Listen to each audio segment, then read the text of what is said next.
Boa noite a todos. Hoje eu vou falar um pouquinho sobre a nossa mente e as orações. Se a gente for pensar sobre a realidade da vida em que tudo que vivemos, tudo acontece primeiro na nossa mente. Quando nós armamos a estrutura da nossa mente, podemos construir realidades que muitas vezes a gente acha que vão ficar só no campo da nossa imaginação. Pois a mente, quando ela é direcionada com a emoção e com o raciocínio, ela pode fazer verdadeiros milagres. Mas não é milagre como a gente diz que as coisas aconteçam de uma hora para outra. Os milagres são que a gente vai construindo o nosso caminho de maneira coerente. E o que acontece? A mente, através das emoções e do raciocínio, atinge o nosso corpo. E o nosso corpo atinge a nossa realidade social e vivencial. E daí eu pergunto para vocês, uma ideia é só uma ideia que passa na cabeça da gente? É só imaginação, como no livro Alice no País das Maravilhas? Alice passou pelo espelho e não ficou só na imaginação. Quando nós ficamos só na imaginação, somos destituídos de representação física. Não há o palpável, não acontece. Mas para ela aconteceu. Tudo estava acontecendo quando ela passou pelo espelho. E é isso que nós podemos fazer com a nossa vida. O que se descobriu é o seguinte, que quando se pensa e se sente, seu cérebro reage de acordo com o que você está pensando. Por exemplo, se uma pessoa está jogando tênis ou está imaginando que está jogando tênis, o cérebro reage de igual maneira. O corpo não reage igual, é óbvio, né? Porque a gente só está pensando. Mas do ponto de vista da dinâmica cerebral, reage da mesma maneira. Ou seja, quando reage no cérebro, reage na nossa percepção, motricidade e construção das ideias. Eu tenho uma ideia e eu quero fazer alguma coisa, mas qual é o meu objetivo? Se o objetivo for nobre, se for para o bem, certamente ele será bem aplicado pelo nosso cérebro. Primeiro precisamos ter um objetivo claro e depois construir um elo entre nós e o nosso objetivo. Pode ser que tenha etapas do nosso objetivo que a gente desconheça. E aí entra aqui uma palavrinha bem pequena que a gente usa aqui na casa, que se chama fé. Quando a gente realmente quer alguma coisa, a gente vai acreditar nessa coisa e vai acreditar que todas as etapas que temos que alcançar, nós vamos chegar no momento certo e a gente vai conseguir fazer. E muitas vezes, por não ter tanta fé assim, a gente para o nosso objetivo no meio do caminho. Aí depois passam-se alguns anos e a gente diz, mas eu podia ter feito isso, ou eu podia ter feito aquilo. Faltou aquela palavrinha que a gente precisa muitas vezes exercitar. E, eu não estou falando de sonhos impossíveis. Estou falando de coisas pequenas. Eu quero fazer um curso, eu quero conseguir visitar meus parentes, eu quero organizar melhor minha casa. E às vezes a gente não faz. Por quê? Porque a gente fica parando no meio do caminho. O doutor Sérgio Felipe de Oliveira, que é médico, neurocientista e neuropsiquiatra, um monte de coisa, eu li um monte de título lá. Foi num atendimento espírita e um espírito comunicante falou com ele. Perguntou-lhe o que queria. Ele respondeu paz, amor e felicidade. O espírito respondeu que não valia. Pediu que fosse específico. Se ele tinha algum problema de doença, profissional, de amor, se ele não se dava com alguém, ele respondeu que não sabia. o que ele desejava. E daí o Espírito disse que então ele deveria procurar o que ele queria. Isso ele tinha 17 anos na época. A gente precisa aprender a objetivar o que a gente quer. A gente precisa aprender a focar naquilo que a gente quer. A gente não pode só dizer assim, não, eu quero isso, eu quero aquilo. Não. Vamos traçar objetivos na nossa vida. A gente aqui na casa, e a gente tem a ideia que Deus sempre sabe o que é melhor para a gente. Mas Deus nos deu um livre-arbítrio. E se Ele nos deu um livre-arbítrio e deixou a gente fazer uma proposta encarnatória para nós mesmos, que cada um programou o que veio fazer aqui. Então, Ele entende que a gente pode escolher aquilo que a gente quer. É difícil escolher? É. Mas assim, gente, se a gente deixar para Deus escolher o tempo todo, 8 bilhões de pessoas e Deus escolhendo, vai ficar um pouquinho difícil. Então, cada um tem que fazer a sua parte. E quando a gente escolhe um caminho, a gente abdica dos outros. Imagina se vocês estão vindo aqui para casa, vocês escolhem ir pela BR. Bom, vocês já não vão mais passar no São Cristóvão. E assim é com tudo. Bom, eu escolho fazer um curso de fotografia para ser fotógrafa. Então, eu não vou fazer um curso para ser química. Por exemplo, estou dando um exemplo.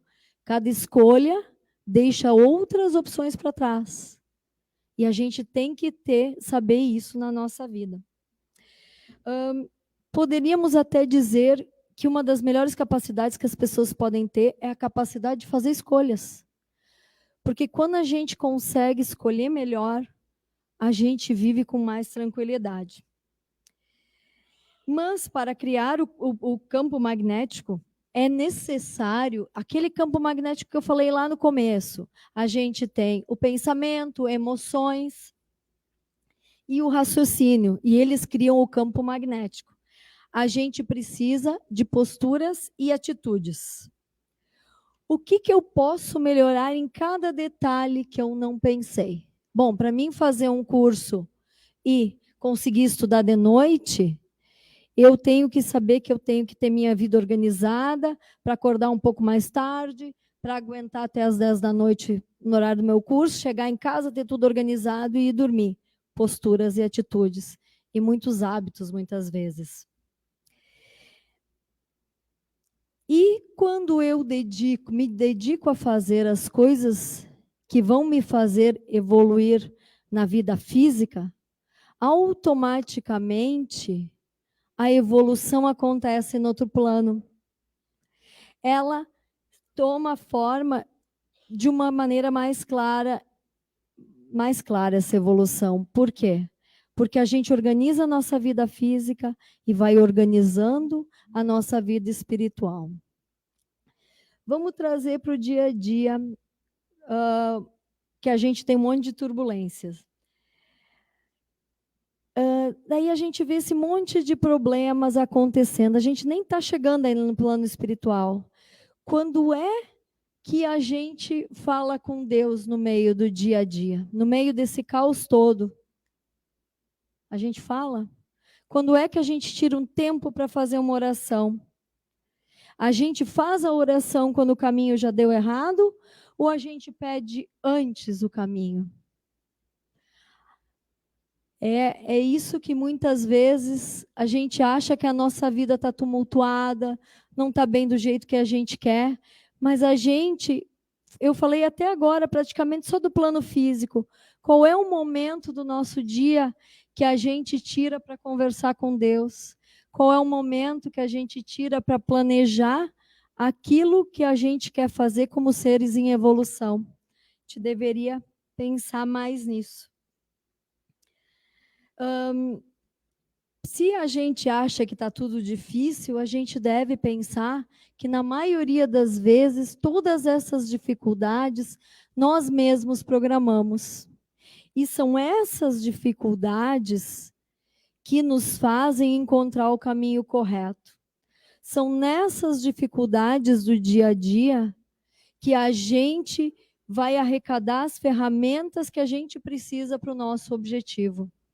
A gente acha, não, mas eu estou aqui aos trancos e barrancos. Não, cada dificuldade que a gente passa, a gente acaba pensando de outras maneiras, e nesse pensar de outras maneiras nos faz evoluir. Mas, para nós conseguirmos fazer isso de melhor maneira, a gente precisa ter humildade de ler o Evangelho, de parar e conversar com Deus, de tirar um tempo para reflexão, e assim a vida vai conseguir andar de uma maneira mais tranquila. Outra situação que eu quero colocar aqui, que quando a gente acha que a gente está com um monte de problema, é para a gente pensar que nenhum problema vem sem solução. E a gente imagina a imagem da cruz de Cristo. A cruz na horizontal é o horizonte, são os problemas. E na vertical, nos liga da terra ao céu. E onde está a solução dos nossos problemas? Na nossa conexão com Cristo. Então, quando nós temos essa conexão com Cristo, nós certamente vamos resolver melhor o nosso problema. Outra coisa que representa a cruz é a harmonia, é o equilíbrio. Ela tem os dois lados, então está sempre se equilibrando, né? E o equilíbrio é uma condição humana fundamental. Se nós vivermos sempre no baixo, nós vamos estar sempre em depressão, sempre doentes. Se nós vivemos sempre no alto, nós não vamos olhar para quem está na nossa volta. Nós precisamos dos dois lados, e a cruz representa o equilíbrio. E também, falando, eu trouxe esse médico, que eu li alguma coisa dele, e ele disse o seguinte, que quando nos esforçamos a achar soluções, os nossos neurônios aqui dentro, eles fazem cada vez mais conexões. E eles aumentam de número. Isso torna a nossa vida melhor, a nossa capacidade de resolver os nossos problemas melhores. E quando nós paramos de procurar a solução, os nossos neurônios começam a enfraquecer, que nem se fossem mãos e braços quando a gente não mexe.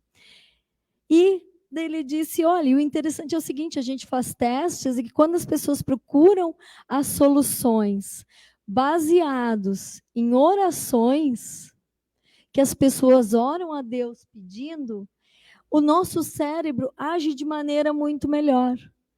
Aquelas pessoas que buscam as soluções, né, digamos, batendo cabeça, o cérebro é meio estável. Aquelas que não buscam, o cérebro quase não se mexe. Para a gente ver como a nossa vida espiritual é importante para cada um de nós. E ele diz, o cérebro destrói os neurônios quando não os usamos, quando achamos tudo ruim, e daí nos tornamos cada vez mais lentos. E o cérebro, ele entende essa diferença entre as sinapses de reclamações, quando a gente passa o dia reclamando, e as sinapses das soluções. Então, nós precisamos cada vez mais, vamos voltar lá para o começo, construir essa ligação do cérebro, onde os pensamentos criam as cenas das soluções. Que é isso que nos move. Quando no nosso pensamento nós conseguimos criar cenas de solução, a nossa vida melhora. Quando nós conseguirmos nos conectar com Deus e cenas de soluções, vocês podem ver que quando vocês acreditam, vocês têm fé, eu também, nós todos, parece que as coisas vão se resolvendo automaticamente. A gente não precisa fazer muito esforço. Agora, quando a gente passa um dia inteiro reclamando, parece que o nosso cérebro não acha a saída. E isso é tão automático que, assim, parece falando é uma coisa, não, isso não acontece. Não, mas é automático, tentem fazer. Passem um dia sem reclamar, 2 dias sem reclamar, leiam mais coisas produtivas, assistam vídeos no YouTube, tiram aquilo de perto de vocês que só atrapalha. Eu gosto de ficar só olhando as mesmas coisas na TV que não está me agregando nada, ou faço coisas que não são boas. Tirem tudo da vida de vocês que não é bom. E nem reclamem. Vê se a vida não anda mais ligeiro. Bom, gente, eu fiz para, digamos assim, ilustrar para vocês, eu fiz um desenho aqui, que quando a gente tem problemas, parece que falta um pedaço nos nossos problemas, né? E seria tipo assim, cada uma dessas voltinhas aqui é um problema de saúde, um problema de trabalho, um problema com a família, enfim, cada um tem os seus. Mas quando nós juntamos com a parte espiritual, parece que tudo fica completo e o problema se resolve. E cada semicírculo desses, então, era o problema. E a solução se encaixa, que se chama cognição espiritual. Que quando a gente conhece a espiritualidade, quando a gente atende esse chamado que Deus faz na nossa vida, a gente se torna mais completo. A gente sabe olhar para os nossos problemas com muita fé. Porque quando temos espiritualidade, quando temos esse contato com o divino, parece que a nossa vida fica um pouco mais leve. Não que os problemas não vão existir, porque a gente tem que entender que eles estão aí para a gente evoluir, mas eles são mais leves. E se nós conseguirmos entender tudo isso, certamente a nossa vida vai ficar um pouco melhor. E é isso que o Evangelho, segundo o Espiritismo, vem trazer. Se vocês tiverem um tempinho, um dia, olhem o último capítulo, que é o capítulo das orações. Quando vocês acharem assim, bah, mas meu Pai Nosso não faz mais efeito, leiam aquele capítulo. Tá? Fiquem todos com Deus, que assim seja.